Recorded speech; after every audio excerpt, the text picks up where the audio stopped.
In the heart of Ghana's agricultural landscape, a new chapter is being written. It is a story marked by promise, ambition, and the weight of responsibility.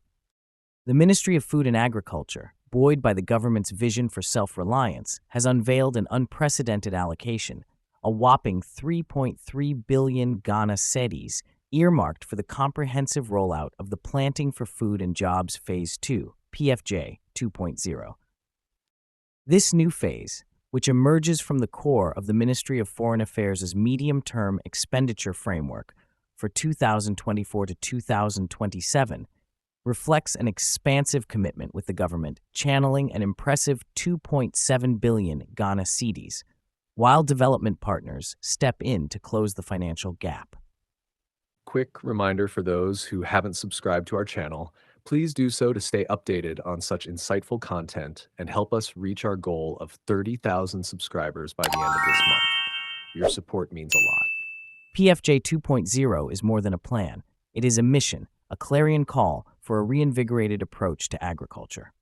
At its essence, the initiative aspires to make Ghana self-sufficient in all its staple commodities by 2028, fostering a landscape where fields no longer simply yield crops, but yield hope, resilience, and economic independence. Yet, this vision, as clear and enticing as it may be, is intertwined with challenges that could either define or derail its success. The stage is set for PFJ 2.0, pivoting away from the conventional input subsidy model that defined its predecessor. In its place, an input credit system has been designed, a model that speaks to sustainability and empowerment. Farmers are not just recipients of aid, they are partners in a cycle of productivity aimed at nurturing both the fields and their livelihoods. This shift marks an era focused on commercial agriculture, scaling production to meet the needs of domestic consumption, creating robust strategic food reserves, and laying the groundwork for industrialization. The broad strokes of this initiative promise a future where food security is not a fragile hope, but a sturdy reality. However, as the dust settles around the grandeur of the announcement, the murmurs of discontent begin to emerge. Farmers, the very backbone of this initiative, feel a growing sense of exclusion. The Peasant Farmers Association of Ghana, an outspoken advocate for the voices of those who toil the land, has painted a picture starkly different from the polished projections of policy documents. Their words resonate with a harsh truth. Despite the mammoth financial allocation, PFJ 2.0's implementation has thus far proven to be anything but seamless. There is a familiar frustration in PFAG's observations. They point out inconsistencies that have riddled the program's rollout, issues that undercut its very foundation. Their concerns are not just abstract critiques, they are deeply rooted in lived experiences. The association has revealed that as of the third quarter of this year, only 20% of farmers have been registered under PFJ 2.0. This is not a statistic that merely flashes across a screen. It is a testament to an implementation bottleneck that threatens to suffocate the program's potential. The landscape of PFJ 2.0 is marred by complaints that the initiative, in its current state, is not well targeted. The sweeping promise of inclusivity and growth seems to falter under the weight of bureaucratic inefficiencies. The PFAG and other farmer groups have long argued that the program can only thrive if politics are stripped away from its core and replaced with technical expertise. The refrain is clear: let the technocrats lead. Let those who understand the delicate intricacies of agriculture steer the wheel, free from the often heavy-handed interference of political motives. But the concerns do not end there. The association's criticisms extend beyond mere implementation woes to systemic oversights that haunt the entire strategy. Irrigation projects, once bold elements in the country's agricultural vision, have seen plans stall and fall by the wayside. The vital expansion of irrigation systems is not just a footnote, it is the lifeblood of sustained agricultural productivity. Without it, farmers are left at the mercy of unpredictable rains and arid spells that render even the best-laid plans ineffective. PFJ 2.0, without significant investment in irrigation, risks becoming another chapter in a book of missed opportunities. The roads that snake through the rural stretches of Ghana, the arteries that connect farms to markets, are another glaring issue. Poor road networks are more than an inconvenience. They are a blockade, cutting farmers off from timely access to markets where their produce could fetch fair prices and supply could meet demand without undue spoilage. PFAG's lament is not just about financial outlays.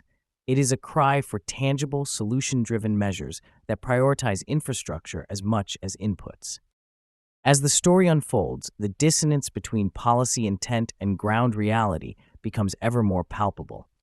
The MoFA has outlined 4 ambitious budget programs: crop and livestock development, mechanization, irrigation and water management, agribusiness development, and sustainable management of land and environment. Each of these components is critical, aimed at modernizing agriculture and enhancing its competitiveness. Yet, the question that echoes among the rows of maize and fields of yams is simple. Will these initiatives transcend the pages of policy to touch the soil of reality? There is no denying that PFJ 2.0 on paper reads like a blueprint for a transformative era in Ghanaian agriculture. The emphasis on commercial-scale farming holds promise for pushing the country toward not just food self-sufficiency, but economic vibrancy. The potential to build strategic reserves would mark a significant step forward in stabilizing food prices and cushioning against shocks. However, as PFAG and other farmer associations remind us, potential means little without precision, and ambition falls flat without action. The PFAG's verdict on the current state of PFJ 2.0 is stern, uninspiring. For those who till the land from dawn to dusk, there is a growing sentiment of neglect. There has been little in the way of direct investment that reaches the hands of farmers, the very individuals who will either make or break the program.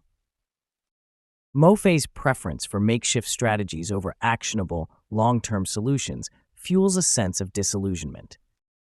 Farmers need assurances that go beyond rhetoric. They need visible, actionable support that translates policy into practice.